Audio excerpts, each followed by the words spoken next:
Hi, എല്ലാവർക്കും നമസ്കാരം. ഇന്നത്തെ കറി ഇവിടുത്തെ നോർത്ത് ഇന്ത്യൻ റെസ്റ്റോറൻറ്റുകളിലൊക്കെ പോയി കഴിഞ്ഞാൽ നമുക്ക് അവരുടെ ഒരു സ്പെഷ്യൽ പൊട്ടറ്റോ കറി കിട്ടും. പൂരിയുടെ കൂടെ റൊട്ടിയുടെ കൂടെയൊക്കെ. അപ്പോൾ അതിനൊരു സ്പെഷ്യൽ ടേസ്റ്റാണ് കേട്ടോ. നമ്മുടെ നാടൻ പൊട്ടറ്റോ കറിയിൽ നിന്നും വ്യത്യാസമാണ് അവരുടെ പൊട്ടറ്റോ കറി. അപ്പോൾ അതെങ്ങനെയാണെന്ന് നോക്കാം. അതിനായിട്ട് നമ്മളൊരു പാൻ വെച്ചിട്ടുണ്ട്. പാനിലേക്ക് നമുക്ക് കുറച്ച് ഓയിൽ ഒഴിച്ച് കൊടുക്കാം. ഓയിലൊന്ന് നന്നായി ചൂടായി വരട്ടെ. ചൂടായി വരുമ്പോൾ നമുക്കതിലേക്ക് ഒരു കപ്പ് ഒനിയൻ ചോപ്പ് ചെയ്തതാണ് ഇട്ട് കൊടുക്കുന്നത്. ഒരു 3-4 പച്ചമുളക് ഇട്ട് കൊടുക്കാം, ചെറുതായി അരിഞ്ഞത് കീറിയിട്ടിട്ട് കൊടുത്തിട്ടുണ്ട്. ഇനി ഇതിലേക്ക് ഞാൻ ഇഞ്ചിയും വെളുത്തുള്ളിയും കൂടി ചതച്ചതാണ് എടുത്തിട്ടിരിക്കുന്നത്. 1 ടീസ്പൂണോളം ഇഞ്ചിയും വെളുത്തുള്ളിയും കൂടി ചതച്ചതും കൂടി ഇട്ട് കൊടുത്തിട്ടുണ്ട്.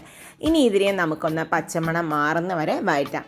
നമ്മൾ സാധാരണ പൊട്ടറ്റോ കറിക്ക് പൂരിയുടെയൊക്കെ കറിക്ക് കുറച്ചും കൂടി വലുതായിട്ടല്ലേ ഉള്ളി അരിയുക. ഇത് ചെറിയതായിട്ടാണ് അരിയുന്നത്. അത് നന്നായി സോട്ട് ചെയ്ത് വരുമ്പോൾ അതിലേക്ക് ഒരു 1/2 കപ്പ് ടൊമാറ്റോയും കൂടി ഇട്ട് കൊടുക്കാം. ഇവിടെ ഈ പൊട്ടറ്റോ കറിയിൽ ചെറിയൊരു പുളിയൊക്കെ ഉണ്ടാവും കേട്ടോ. നമ്മളെ പൂരിയുടെ ബാജിമാരെയല്ല, അതിൽ നിന്ന് ഡിഫറെൻ്റ് ആണ്. ഇതൊരു പുളിയൊക്കെ ഉള്ള വേറൊരു ഫ്ലേവറിലും ടേസ്റ്റിലുമുള്ള കറിയാണ് ഇത്. അപ്പം ഇനി ഇതിട്ട് ഈ തക്കാളിയൊക്കെ നന്നായി ഒന്ന് മാഷായി വന്നിട്ടുണ്ട്. അതിലേക്കൊരു 1/4 ടീസ്പൂണോളം മഞ്ഞൾപ്പൊടി, 1 ടീസ്പൂൺ മുളക് പൊടി, നല്ല എരിവാണെങ്കിൽ കുറച്ചും കൂടി മുളക് പൊടി ഇടേണ്ടി വരും, 1 ടീസ്പൂണോളം മല്ലിപ്പൊടി, 1 ടീസ്പൂൺ ചാറ്റ് മസാല, നമ്മളൊരു കുറച്ച് 1/4 ടീസ്പൂണോളം വറുത്ത ജീരകത്തിൻ്റെ പൊടിയും കൂടി ഇട്ട് കൊടുത്ത് 1/4 ടീസ്പൂണോളം ബ്ലാക്ക് സോൾട്ടും കൂടി ഇട്ട് കൊടുത്തിട്ടുണ്ട്. ഈ ബ്ലാക്ക് സോൾട്ട് ഓപ്ഷനിലാണ്. അതുണ്ടെങ്കിൽ അതൊരു സ്പെഷ്യൽ ഫ്ലേവറാണ് കറിക്ക് നമുക്ക് തരുന്നത്. ഇനി അതിനെ ജസ്റ്റ് ഒന്ന് സോട്ട് ചെയ്തെടുക്കുക. ഇനി ഇതിലേക്ക് നമുക്ക് ഞാനൊരു 3 പൊട്ടറ്റോ ചെറുതായി അരിഞ്ഞതാണ് ഇട്ട് കൊടുക്കുന്നത്. വേവിക്കാത്ത പൊട്ടറ്റോ ആണ്. ഈ ഗ്രേവിയിൽ കിടന്നിട്ടാണ്, ഈ മസാലയിൽ കിടന്നിട്ടാണ് ഈ പൊട്ടറ്റോ വേവേണ്ടത്. അപ്പം ഞാൻ ഇതിനെ ഒന്ന് ജസ്റ്റ് ഒന്ന് മിക്സ് ചെയ്തെടുക്കുകയാണ്.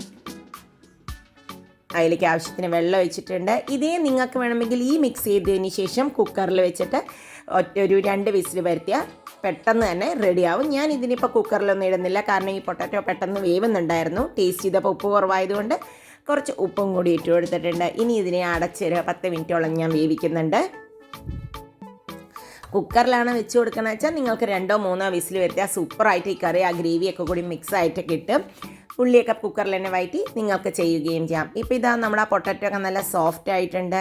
എല്ലാം കൂടി നല്ലൊരു മിക്സായിട്ട് നല്ലൊരു ടേസ്റ്റ് വരുന്നുണ്ട്. ഇനി അതിലേക്ക് കുറച്ച് മല്ലിയിലയും കൂടി നമുക്ക് ഇട്ട് കൊടുക്കാം.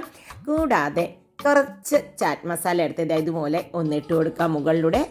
പിന്നെ കുറച്ചൊരു വറുത്ത ജീരകത്തിൻ്റെ പൊടിയും കൂടി മുകളിൽ തൂവിക്കഴിഞ്ഞാൽ നമ്മുടെ അടിപൊളി കറി റെഡിയായി. ഇതിനൊരു സ്പെഷ്യലും ആയിട്ടുള്ളൊരു ഫ്ലേവറും ടേസ്റ്റും കൊടുക്കും.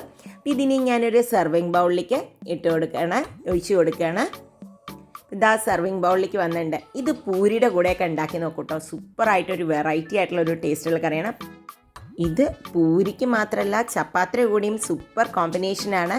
അപ്പോൾ എല്ലാവരും ഒന്ന് ട്രൈ ചെയ്ത് നോക്കും. ഞാനിവിടെ ഒരു പൂരിയുടെ കൂടെ ട്രൈ ചെയ്ത് നോക്കണം. എൻ്റെ ചാനൽ ആദ്യമായിട്ടാണ് നിങ്ങൾ കാണുന്നതെങ്കിൽ സബ്സ്ക്രൈബ് ചെയ്തിട്ടില്ലെങ്കിൽ ഒന്ന് സബ്സ്ക്രൈബ് ചെയ്ത് സപ്പോർട്ട് ചെയ്യൂ. ഈ വീഡിയോ ഇഷ്ടപ്പെട്ടാൽ ഷെയർ ചെയ്യാൻ മറക്കരുത്. നമുക്ക് വീണ്ടും അടുത്ത വീഡിയോയുമായി വരാം. ഞാനിന്ന് കഴിച്ച് നോക്കട്ടെ. വാവ്, സൂപ്പറായിട്ടുണ്ട്. എല്ലാവരും ട്രൈ ചെയ്യും. വീണ്ടും അടുത്ത വീഡിയോയുമായി വരാം. Bye bye.